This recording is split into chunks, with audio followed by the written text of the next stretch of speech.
Bénédiction, bénédiction à tous. Guidance 164 ce soir pour traiter de la royauté.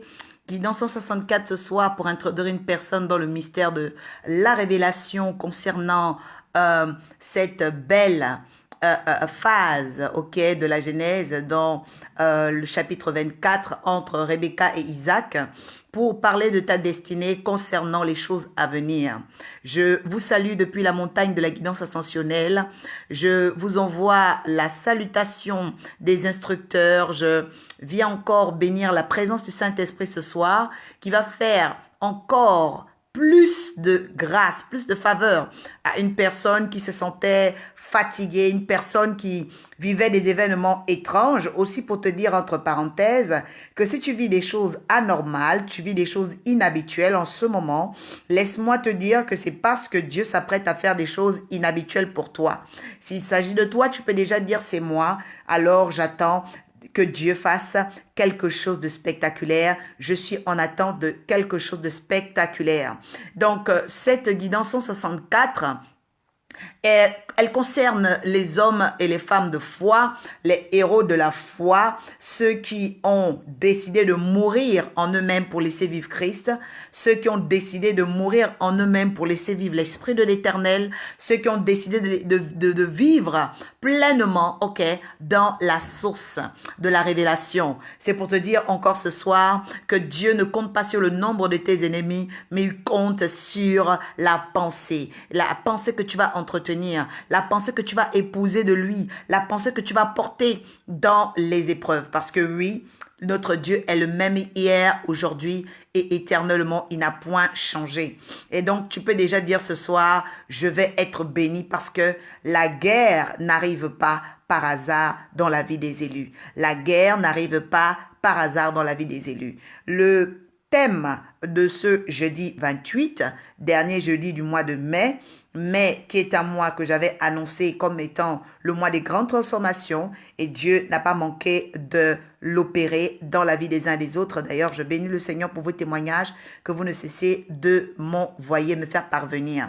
Je voudrais également honorer le Saint-Esprit concernant la parole de Dieu, parce que beaucoup de gens ont pris conscience de la repentance jeudi dernier et beaucoup de personnes sont montées spirituellement avec le Seigneur en voulant vivre à son image, parce que très souvent les gens attendent la richesse, les gens attendent les biens, mais ne comprennent pas que Dieu veut des vis-à-vis, Dieu veut des personnes qui veulent être caractérisées par sa parole. Il dit que nous devons être à son image et à sa ressemblance. Être à l'image et à la ressemblance de Dieu est d'abord à partir de sa parole. Et donc, je voudrais encore que la parole nous sanctifie ce soir. Je voudrais encore que l'Esprit de l'Éternel règne au milieu de nous afin que la prompte vérité, la sermentation des anges élus qui sont venus sur la terre pour accomplir et œuvrer dans le ministère des saints, pour porter aussi la grâce de ceux et celles qui ont donné leur vie à Jésus par la conversion réelle, d'apporter encore la séparation des moelles et des jointures, afin que le vieil homme soit totalement crucifié au nom de Jésus, afin que le pouvoir de l'hérédité qui apportait des taxes meurtrières, des taxes sanguines, des taxes de sorcellerie soit totalement brisé. Je prie vraiment qu'une onction fraîche descende et coule dans le ministère de quelqu'un, dans l'appel de quelqu'un, dans la famille d'une personne. Et si c'est toi, tu peux déjà dire bénédiction, bénédiction. Seigneur, je mets une demande au devant de ton trône ce soir. Merci pour ta présence. Merci pour, Seigneur, la considération, la dévotion. Merci pour les signes qui vont accompagner cette parole. Merci, Seigneur, parce que tu vas soulever par ton onction. Ton armée qui est déjà positionnée, Père éternel, va œuvrer pour que les portes qui étaient bloquées s'ouvrent. Je suis venu prophétiser dans la vie d'un homme, dans la vie d'une femme, que tout ce qui était lointain va se rapprocher, parce qu'on parle d'un mois à venir. Celui-là que je annonce ce soir, c'est la porte du mois de juin. Dans le terme juin, tu as jointure, tu as le terme joindre, tu as le terme conjoint, tu as le terme, qui vient apporter, d'accord, l'assemblée, l'assemblage, le fait de retrouver quelque chose qui était égaré, de retrouver quelque chose qui était perdu. Et je proclame et prophétise en tant qu'oracle de l'Éternel que ces choses arriveront certainement dans ta vie dans le mois de juin. Je suis venu annoncer le mois de juin à une personne par l'Esprit de Dieu, par l'Esprit de l'Éternel, au nom puissant élevé de Christ. Sans plus tarder, Genèse 24 va faire l'objet de notre étude ce soir avec le thème présenté: quand la royauté fait la guerre dont elle connaît déjà le roi, c'est Dieu qui veut révéler ton mérite. Quelqu'un dit: c'est Dieu, l'Éternel Dieu, qui veut révéler mon mérite. On a fait la guerre à David, on a fait la guerre à Esther, on a fait la guerre à Gédéon, on a fait la guerre on a fait la guerre même à Marie parce qu'elle a failli rompre ses fiançailles tellement que ce qu'elle vivait était trop grand. Ce qu'elle vivait était incompréhensible à l'intelligence humaine. Je suis venu par là une personne qui est rentrée dans une porte de lumière, qui est rentrée dans des choses incompréhensibles, qui vit des mystères avec Dieu, qui n'arrive même pas à quantifier, qu'elle n'arrive même pas à donner des mots. Laisse-moi te dire que ces choses que tu n'arrives pas à nommer vont être nommées par le roi des rois, le Seigneur des seigneurs. La Bible dit ce 28 mai à une personne que tous ceux qui te font la guerre, ok, pour soulever, ok, l'étendard du roi qui t'a choisi, pour porter le témoignage du roi qui t'a aimé, pour porter le témoignage, pour raconter tes merveilles. Alors comprends, ok, que l'adversité, les obstacles ne sont que des accordéons. Oui, ce sont des accordéons. Ces accordéons-là ne viennent pas pour détruire ta vie, mais viennent pour la révéler. Alors je dis à une personne que Dieu veut révéler ton mérite. Avec Genèse 24, sans plus tarder, nous allons démarrer avec le verset 62, ok, à 67. Donc, premier traitement de la parole. Père, sanctifie-nous par ta parole, car ta parole demeure la vérité. Merci de faire large diffusion, merci de partager pour amener une personne qui était désespérée à retrouver le bon fixe de sa foi, et ce bon fixe de sa foi qui va repositionner son âme à retrouver une vie de foi, d'action et de résultat. Je dis une vie de foi, d'action et de résultat, car Dieu ne nous a pas donné un esprit d'amorphe, un esprit de timidité, non, un esprit de force, parce qu'il faut agir, une foi agissante, ok, un esprit d'amour, parce que nous devons savoir que l'amour couvre une multitude de péchés, et un esprit de sagesse, parce que quand tu as la sagesse, tu peux bâtir, tu peux avancer, tu peux comprendre les différentes étapes à suivre pour avoir, ok, gain de cause devant un procès, devant une énigme, devant quelque chose qui te semble impossible. Je dis à une personne que l'onction est là ce soir pour rendre les choses qui étaient impossibles possibles, les choses qui étaient lointaines proches, les choses qui étaient compliquées, ok, facile, parce que Dieu va rendre les choses faciles par l'huile qui va couler. La Bible dit quoi? Que l'huile a changé, a facilité l'accès à la royauté de Esther. L'huile, parce que la Bible dit très bien dans Esther chapitre 2 qu'elle recevait pendant 6 mois, ok, et 6 autres mois des soins d'huile. Je dis à une personne que la voix que tu entends est remplie d'onction, est remplie d'huile pour faciliter ta faveur à l'égard du roi, pour faciliter ta faveur, parce que nous sommes appelés ambassadeurs de Christ, nous sommes, ok, des serviteurs de l'Éternel qui faisons des plaidoyers pour des âmes, des plaidoyers pour des hommes et des femmes qui doivent connaître la justification. C'est pourquoi, sans la foi, il est impossible d'être agréable à Dieu. C'est-à-dire que sans la foi, tu ne peux pas atteindre la justification. Tu ne peux pas avoir qu'on appelle des circonstances atténuantes, ok? Donc, il est très, très important que dans le procès du combat spirituel, tu saches agir, tu saches te comporter, tu saches aussi penser, car tu aimeras l'Éternel de toute ta pensée, de toute ta force. La Bible dit quoi au verset 62 de Genèse 24? Cependant, Isaac était revenu du puits de la Caï, roi, et il habitait dans le pays du Midi. Verset 63. Un soir qu'Isaac était sorti pour méditer dans les champs, il leva les yeux et regarda, et voici les chameaux arrivaient. Quelqu'un dit: les chameaux arrivent. Rebecca se leva aussi, elle leva aussi les yeux, vit Isaac et descendit de son chameau. Verset 65. Elle dit au serviteur: qui est cet homme qui vient dans les champs à notre rencontre? Et le serviteur répondit: c'est mon Seigneur. Alors Rebecca prit son voile et se couvrit. Verset 66. Le serviteur raconta à Isaac toutes les choses qu'il avait faites. Isaac, au verset 67 et dernier, conduisit Rebecca dans la tente de Sarah, sa mère. Il prit Rebecca qui devint sa femme et il l'aima. Ainsi fut consolé Isaac après avoir perdu sa mère Sarah. Quelqu'un dit, c'est le temps de ma consolation au nom puissant de Jésus. La Bible dit quoi? La Bible dit au verset 62 à une personne qui m'entend ce soir, à une âme bien disposée, car la valeur n'attend pas le nombre des années. Si tu m'entends ce soir, c'est parce que l'Éternel a un rendez-vous pour toi. Si les choses inhabituelles se sont passées tout le long de l'année 2020, des choses inhabituelles, on nous parle de virus, on nous parle de corona, on nous parle de grève, sachez que Dieu va faire des choses inhabituelles avec ceux qu'il a appelés. Alors la Bible dit quoi?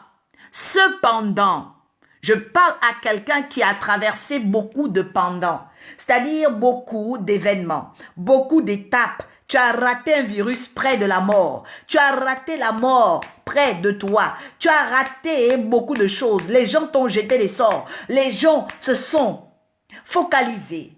Ils ont comploté contre toi. Je dis, cela concerne le cependant de Dieu. La Bible dit, cependant, Isaac était revenu du puits. De ce puits-là, on nous donne le nom. Quelqu'un dit, il y a des sources qui ne portent pas les mêmes noms. La Bible dit que cependant, Isaac était revenu du puits, Lacaï roi, et il habitait dans le pays du Midi. Cela me rappelle encore la vallée des rois qu'on appelle la vallée de Chavé, lorsque Abraham a rencontré Melchisédek. Maintenant, nous voyons quoi? C'est que le descendant d'Abraham, parce qu'on parle de Dieu d'Abraham, d'Isaac et de Jacob, donc le successeur de cette royauté, le successeur de cette promesse qu'on appelle Isaac, celui qui doit rentrer dans sa promesse, on dit qu'il a vécu des choses cependant. Mais on dit que cependant là, tous les événements qu'il avait vécus devaient le conduire à la source royale. Je dis à une personne, quand tu es appelé par Dieu, tu dois être sûr que chaque événement, selon la Bible, selon la parole, la Bible dit en Romains 8, verset 28, que toute chose concourt. J'aime le thème concourir parce qu'on parle d'une compétition. J'aime le thème concourir parce qu'on parle de rajouter. J'aime le thème concourir parce qu'on dit qu'il y a un plus qui est donné à quelqu'un qui accepte, de passer dans l'épreuve, parce que cette épreuve, ce test va attester, va révéler qu'elle mérite réellement la couronne. La Bible dit quoi? La Bible dit que cependant, il était revenu à la source des rois. Il était revenu à la caille roi. Il est revenu à cette source parce que beaucoup d'événements avaient eu lieu dans la vie d'Isaac puisqu'il attendait l'arrivée de sa promesse. Il attendait que Rebecca arrive. On lui a dit, les anges sont partis. L'ange, le serviteur de la maison de ton père est parti. Il y a une personne qui m'entend, elle a une prophétie qui est en attente. Dieu lui a montré des songes. Dieu lui a donné des confirmations. Mais la chose n'est pas encore arrivée. Je suis venu en tant qu'oracle pour te dire que la chose est déjà à ta porte. La chose est en train de revenir à ta porte. Mais elle ne revient pas comme toi tu attendais. Elle vient avec une mention royale. Quelqu'un dit, il y a des réponses qui viennent avec la mention de l'autorité royale dans ma vie. La Bible dit quoi? La Bible dit que l'Isaac était revenu à la source royale. Les événements de la vie d'Isaac devaient le ramener à la source royale. Pourquoi? Parce qu'il était dans le temps de Dieu. On me donne un temps. La Bible dit, il habitait dans le pays du Midi. Midi, c'est le pic du temps. Midi, le soleil brille. Midi, les gens cherchent à s'attabler. Midi, on veut être gai, Ce n'est pas le minuit, parce que minuit, c'est les sombres heures. C'est pourquoi on dit bien nuit, minuit. C'est-à-dire, quand tu te retrouves au milieu des nuisances, Il y a un temps de minuit dans ta vie. Mais je dis déjà à une personne que c'est la fin des temps de minuit. C'est la fin des temps de minuit. C'est la fin des temps de minuit. C'est-à-dire la fin des temps de nuisance. Tu vas rentrer dans le temps de ton midi. Le temps où tu vas connaître la promesse solaire de Dieu. Le temps où tu vas comprendre que Dieu t'a vraiment aimé. Le temps où tu vas faire la différence entre, les œuvres des hommes et les œuvres de Dieu. Parce que quand Dieu fait quelque chose dans ta vie, il y a une mention royale. Oh, je ne sais pas si ça appartient à une personne qui va me donner des cœurs, qui va commencer à partager, qui va commencer à dire c'est moi, qui va commencer à dire mon témoignage change au nom de Jésus. Je parle d'une mention royale.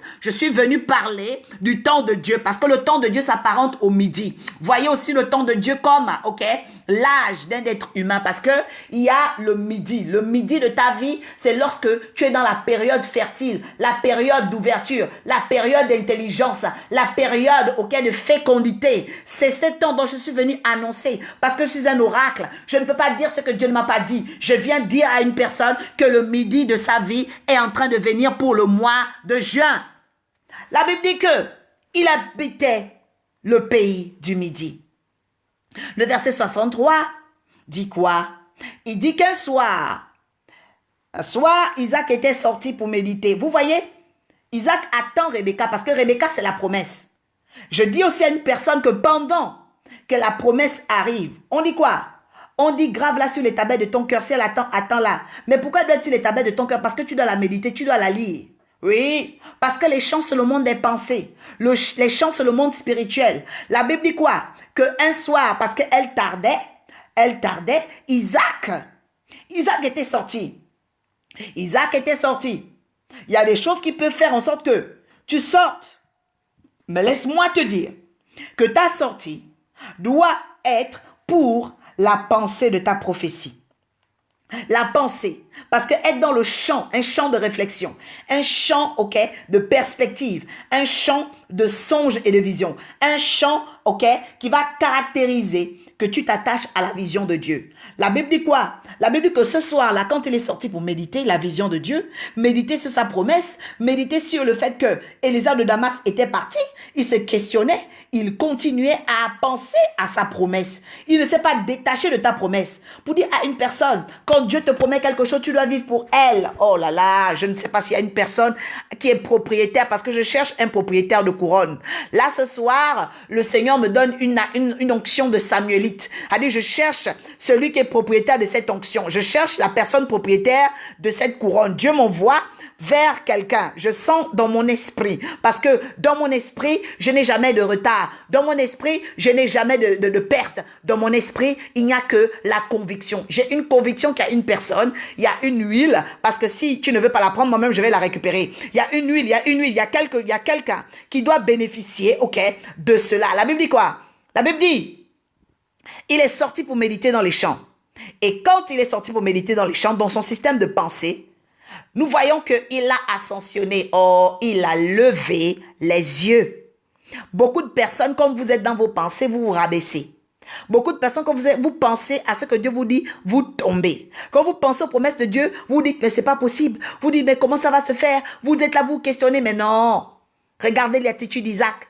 Isaac, dans la méditation, dans les pensées, dans les réflexions, continuait à lever la tête, continuait à voir les hauteurs. Je parle à une personne qui va changer son niveau de pensée, oui. Parce que nous tous, on peut penser, mais on ne pense pas dans le même niveau, dans le même level, Level mindset, level thought, level, fall. Pourquoi? Parce que la dimension de ta pensée doit t'emmener toujours dans l'ascension, doit t'emmener à toujours avoir la priorité de Dieu. Ta pensée doit toujours propulser Dieu. Tu ne peux pas dans l'épreuve, être dans l'épreuve et voir que tu es tombé dans un trou. Non, dans l'épreuve, il faut que tu lèves les yeux. Dans la réflexion, il faut que tu lèves les yeux. Parce que Isaac savait qu'il était le descendant d'Abraham. Et ce que Dieu avait fait dans la vie d'Abraham, certainement, devait arriver dans sa vie.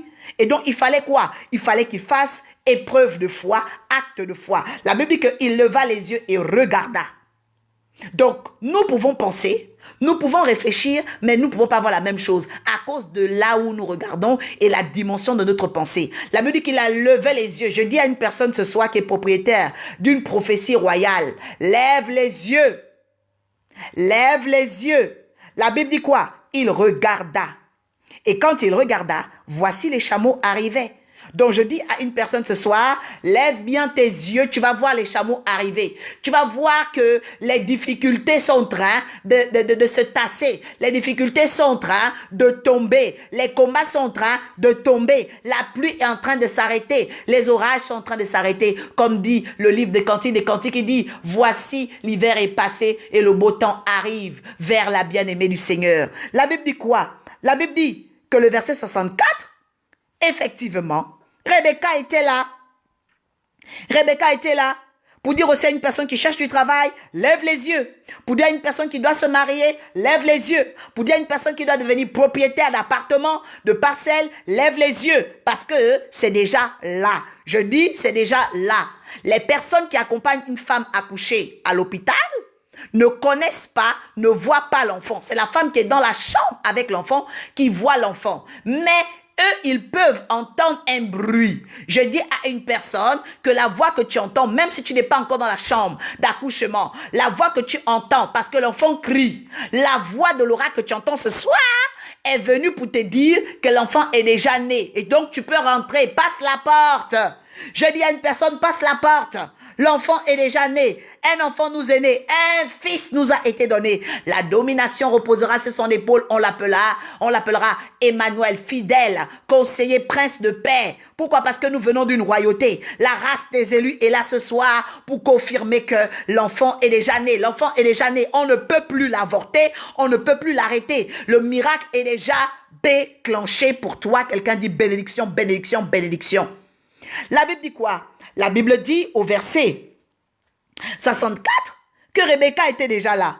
Vous voyez que en même temps qu'Isaac a levé les yeux, en même temps Rebecca était déjà là. Pour dire à une personne, en même temps que tu vas lever les yeux ce soir, en même temps que tu vas lever tes pensées, tu vas élever tes pensées, je te dis que ton élévation sera déjà là. Parce qu'il te sera fait selon ta foi.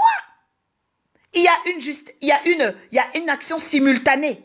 Quelqu'un dit le miracle travaille avec la simultanéité. La simultanéité. C'est-à-dire les choses qui correspondent à ce que tu fais. Oui, c'est comme ça le monde de la foi. C'est comme ça le monde de la foi. Parce que c'est une ferme assurance des choses que tu espères. Donc, elle se démonte maintenant parce que les gens ne voyaient pas. Elle se démonte parce que les gens ne voyaient pas. Rebecca a levé les yeux. Et qu'est-ce que dit la Bible ensuite? Elle leva les yeux et vit Isaac. Je dis à une personne, ta pensée va croiser la prophétie de Dieu et va enfanter le miracle. La Bible dit quoi? Isaac attend la promesse. Rebecca arrive. Donc il y a croisement, il y a jointure. C'est ce qui va se passer dans ta vie le mois de juin. Il va y avoir un croisement entre tes pensées, ok, et la prophétie de Dieu pour apporter des résultats concrets. Quelqu'un dit c'est ce qui va arriver. La Bible dit quoi? Isaac avait fait de son espérance une évidence, car il avait levé les yeux. Il a vu les chameaux arriver. Quand il a vu les chameaux arriver, Rebecca était déjà là. Et Rebecca a fait simultanéité. Elle a agi par simultanéité. Donc, elle a suivi le mouvement qu'Isaac lui-même avait déjà relâché. Je dis à une personne, le 28 mai, tu dois relâcher ta foi. La Bible dit quoi? Elle descendit de son chameau. Verset 65. Elle dit au serviteur, mais qui est cet homme? Je vous dis une chose, beaucoup de gens ne le savent pas.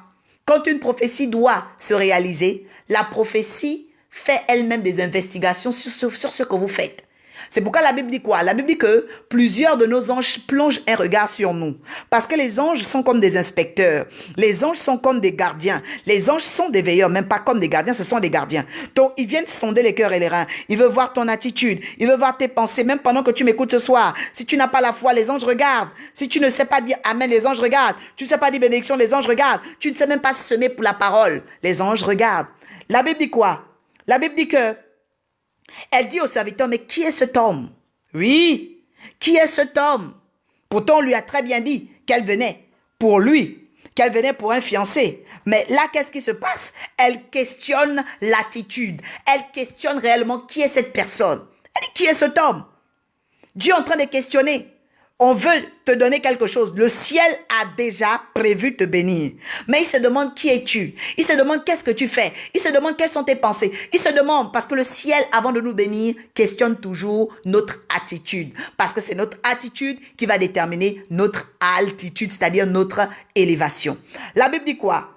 Qu'à cet instant, elle dit encore, mais qui vient des champs à notre rencontre? Je vous ai dit que le champ, c'est le monde des pensées. C'est-à-dire que quand tu penses à ton miracle, quand tu penses à ta vie, apprends à croiser la pensée de Dieu, pas la pensée du bas astral, pas la pensée rabaissante, pas la pensée de la chute, pas la pensée de la faute, pas la pensée de la fausse, mais la pensée qui va t'élever, la pensée ascensionnelle. Car il te sera fait selon ta pensée.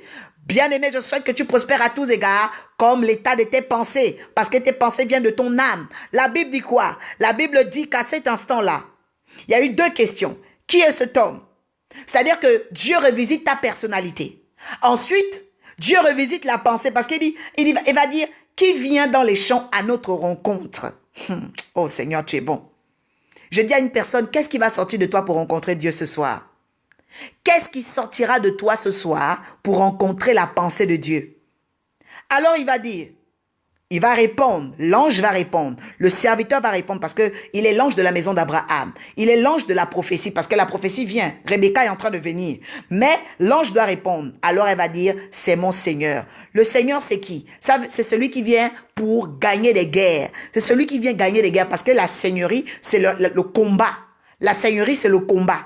C'est pourquoi on dit Seigneur Jésus, c'est-à-dire le Jésus qui combat pour nous. Voilà, parce qu'il y a différentes manières d'appeler Jésus. Tu peux dire qu'il est merveilleux, tu peux dire beaucoup de choses, mais quand tu dis Seigneur Jésus, quand tu dis j'appelle le Seigneur, quand tu dis je compte sur le Seigneur, ça veut dire que tu comptes sur celui qui combat pour toi, car la seigneurie ne s'investit que dans les guerres. La Bible dit quoi? Alors elle prit son voile et se couvrit. Dès lors où vous voyez le voile, la couverture, c'est la base sécuritaire. C'est-à-dire qu'à un moment donné, la prophétie est sécurisée. Je viens par l'huile, par le sang de sa croix, le Seigneur des Seigneurs, le Roi des Rois, le Jésus dont je prêche, dont je parle, qui m'a appelé. Oh, je viens maintenant couvrir la guidance ascensionnelle. Je viens couvrir le ministère prophétique de ma vie. Je viens couvrir, Père éternel, tous les bien-entendants, les bienveillants, les clairs audients de la guidance ascensionnelle, fils et filles de l'Arche de la Nouvelle Alliance.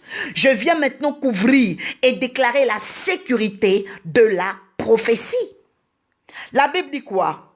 Qu'au verset 66, le serviteur raconta, le serviteur rendit témoignage de toutes les choses qu'il avait faites. Je dis à une personne, tu vas rendre témoignage de tout ce qui se fait et tout ce qui se dit le 28 mai.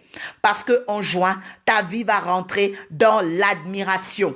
Ta vie va rentrer dans la capacité de Dieu. Ta vie va rentrer dans l'armement divin. Parce qu'il y a une couverture, il y a un voile, ta prophétie est sécurisée. Quelqu'un dit ma prophétie est sécurisée, personne ne peut braquer. Nous sommes à ce niveau maintenant. La sécurité de la prophétie, la protection de la prophétie, le cortège de la prophétie. Parce que la prophétie ne viendra pas seule. Il y a un cortège, il y a un accompagnement, il y a une source, il y a un ravitaillement. La Bible dit quoi ensuite? Oh Seigneur, merci. Lorsque il va commencer à rendre témoignage de tout ce qu'il avait fait, le verset 67 et le dernier dit, Isaac conduisit Rebecca. Quand ta prophétie s'accomplit, la Bible dit quoi? Que tu dois rendre grâce, car il a conduisit dans la tente de sa mère. Je vous ai toujours dit que la maison de la mère, c'est la maison de l'action de grâce. Il va rendre grâce. Et quand il va rendre grâce, il va prendre maintenant Rebecca, qui va devenir sa femme, pour dire à une personne qui doit se marier, pour dire à une personne qui doit faire couple avec Jésus, pour dire à une personne que Jésus a donné sa vie pour l'église qui est l'épouse, l'église qui est, cette épouse pour qui Dieu a donné sa vie, que cette épouse-là va être chérie, cette épouse-là doit être aimée. La Bible dit quoi? La Bible dit que cet amour va tellement être fort et puissant, parce que l'accomplissement royal, la mention royale, le statut royal, aura comblé Isaac. Et que quand cette prophétie-là va se réaliser dans sa vie, il sera tellement consolé qu'il oubliera la mort de sa mère parce qu'il était orphelin. Je viens parler ce soir à une personne qui se sent orphelin. Je viens parler ce soir à une personne qui est orpheline. Je viens parler ce soir à une personne qui sent l'orphelinat professionnel parce que les gens ne veulent pas ton dossier. Les gens ne veulent pas ton CV. L'orphelinat social parce que tu n'as pas assez d'argent. L'orphelinat familial parce que même dans ta famille, tu es méprisé. L'orphelinat sentimental parce que tu ne reçois pas assez d'amour. Laisse-moi te dire que le roi des rois va te combler de son amour parce que ta réalisation va se faire dans les choses à venir, dans les semaines à venir, dans les heures à venir. Et tu témoigneras de ces choses. Les anges témoigneront, les hommes témoigneront, ton entourage témoignera. Quelqu'un dit mon entourage témoignera au nom de Jésus. La Bible dit quoi? La Bible dit ainsi fut consolé Isaac après avoir perdu sa mère. Nous allons faire une proclamation de feu ce soir au nom de Jésus. Tu vas dire, Père, je lève mes yeux vers les montagnes d'où me viennent le secours. Je proclame maintenant sur ma vie que mes pensées sont au service de la pensée ascensionnelle. Je veux monter dans mes pensées au-delà des obstacles. Je veux, Père, revenir à la source, Père, de ta seigneurie royale, celle de ton sacerdoce royal, celle qui me fait habiter dans le pays du Midi, celle qui me fait habiter dans le temps, attendre le temps qui vient de toi. Je proclame maintenant aujourd'hui que le temps de nuisance sont brisés dans ma vie. Je proclame que les sortilèges de nuisance sont brisés dans ma vie. Je proclame que les sortilèges de blocage sont brisés dans ma vie. Je proclame que les portes qui étaient fermées s'ouvrent au nom de Jésus. Je déclare que Père, dans ce temps des chants, dans ce temps de cependant, dans ce temps où j'attends la prophétie, je me mets à la porte de la prière. Je me tiens à la porte de la proclamation. Je me tiens à la porte du jeûne. Parce que lorsque la royauté fait la guerre, elle connaît déjà son roi. Car le souverain veut que je mérite ma couronne. Je refuse de faire des coups d'état. Je refuse d'être charnel. Je refuse d'avoir une vie spirituelle. Seigneur éternel, de singleton et de sauterelle. Je veux mériter ma couronne. C'est pourquoi je sais déjà que tu sauves ton oint. Je sais déjà que tu es avec moi. Je sais déjà que tu me ramènes à la source royale. Je sais déjà qu'il y a une mention spéciale de sécurité, de sécurisation. Il y a un mandat, Père éternel, qui garde ma prophétie. Et je proclame encore que tes anges, aïe, Seigneur éternel, fasse le nécessaire pour que ma grâce, pour que je te rende grâce, pour que, Seigneur éternel, je vive à ton image et à ta ressemblance. Je lève les yeux maintenant et je déclare maintenant que ma foi croise la parole prophétique qui est sur ma vie, que le mandat prophétique qui est sur ma vie croise ma foi et qu'elle donne du résultat au nom de Jésus. Je parle au mois de juin de descendre du chameau. Je parle au mois de juin d'arrêter le chameau. Je parle au mois de juin de se positionner dans le midi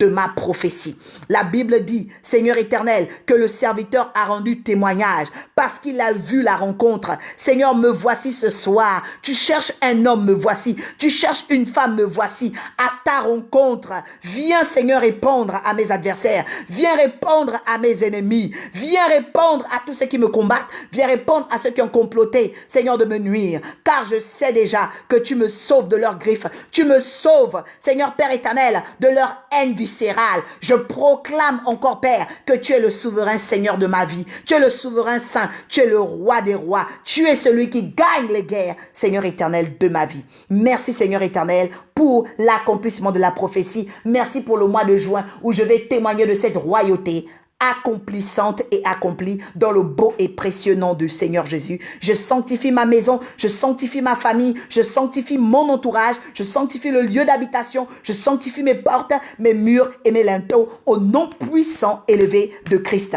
Je déclare maintenant, Père, que j'efface, Seigneur éternel, le chagrin de Sarah. J'efface le chagrin du deuil. J'enlève le tissu de deuil, les vêtements de deuil, au nom puissant de Jésus. Et je proclame maintenant, Père, que je vais vivre dans l'amour, que je vais vivre dans l'alliance, que je vais vivre dans, Seigneur éternel, l'accomplissement, dans le mariage, que je vais vivre dans la prophétie, que je vais vivre dans le ministère, que je vais vivre dans la foi, que je vais vivre dans la rédemption, que je vais vivre dans, Seigneur éternel, la rédemption totale, la rémission de tous mes péchés. Merci pour ton amour. Merci Seigneur éternel parce que tu m'as choisi. Tu m'as aimé le premier. Au nom puissant élevé de Christ, Père, je te bénis, je te rends grâce. Permets-moi, Seigneur, de semer. Permets-moi, Seigneur éternel, de semer. Permets-moi, Seigneur éternel, de vivre, Seigneur, comme une semence puissante sur la terre. Parce que je sais que tu m'as choisi, tu m'as consolé aujourd'hui. Je te bénis pour la guidance ascensionnelle. Je te bénis, Seigneur Père, pour la prophétesse oracle Orpha. Je te bénis, Seigneur Père éternel, pour tous les fils et les filles nombreux qui naissent et sortent d'elle. Au nom puissant élevé de Christ, bénédiction, bénédiction, bénédiction, bénédiction. Merci de faire cette proclamation ce soir. Merci de partager ce direct ce soir. Merci d'avoir été l'oreille royale. Oui, parce que la Bible déclare que celui qui fréquente les sages devient sage. Alors celui qui fréquente les rois devient également roi. Reçois cette portion de royauté. Reçois cette portion de royauté. Et surtout que le sceptre du roi des rois tombe sur ta tête comme elle est tombée sur ma vie pour changer, pour distinguer et me mettre à part. Que le nom du Seigneur soit oui et amen ce soir. Que le nom de l'Éternel soit oui et amen ce soir. Et qu'il donne bénédiction à ta langue. Quelqu'un dit bénédiction sur ma langue, bénédiction sur mon front, bénédiction sur mon dos, bénédiction sur mes pas. Car ils sont beaux les pieds de ceux qui annoncent l'évangile de paix sur les montagnes. Je parle aux sources de l'Achaïe roi. Je parle aux sources de ta vie, à tes origines, de laisser enfanter la royauté de Christ. Car à lui, il a été donné le pouvoir d'enfanter une nouvelle gloire, de faire de nous des enfants de Dieu. Alors, si nous sommes enfants de Dieu, lui qui est le roi des rois, nous sommes cohéritiers avec Christ. Et donc, tu es cohéritière de cette royauté. Vis dans cette royauté maintenant par la connaissance de la race élue à laquelle tu appartiens. Excellente soirée à tous, que Dieu vous bénisse et honore votre oreille royale, la mention royale et sécurise ce qu'il a prévu pour vos vies au nom puissant et élevé de Christ. C'était la prophétesse Oracle Orpha. Aujourd'hui, présidente de l'Académie de la guidance ascensionnelle. N'hésitez pas à me contacter en inbox pour tous ceux et celles qui ont des songes, des visions, des questions, pour aussi connaître plus sur mon ministère. Que Dieu vous bénisse. Je vous dis aussi à très bientôt. Pour tous ceux qui veulent envoyer des semences depuis l'étranger, il y a des personnes qui m'ont demandé, n'hésitez pas, vous pourrez envoyer des RIA, en monnaie, MoneyGram, ok, et aussi d'autres types de transferts. Voilà, que Dieu vous bénisse, que l'honneur revienne encore au Saint-Esprit. À très bientôt, excellente soirée. Je vous aime de l'amour du Seigneur l'Éternel, qui est puissant, puissant, puissant en œuvre, en parole, en action pour changer les temps et les circonstances. Bénédiction, bénédiction, bénédiction.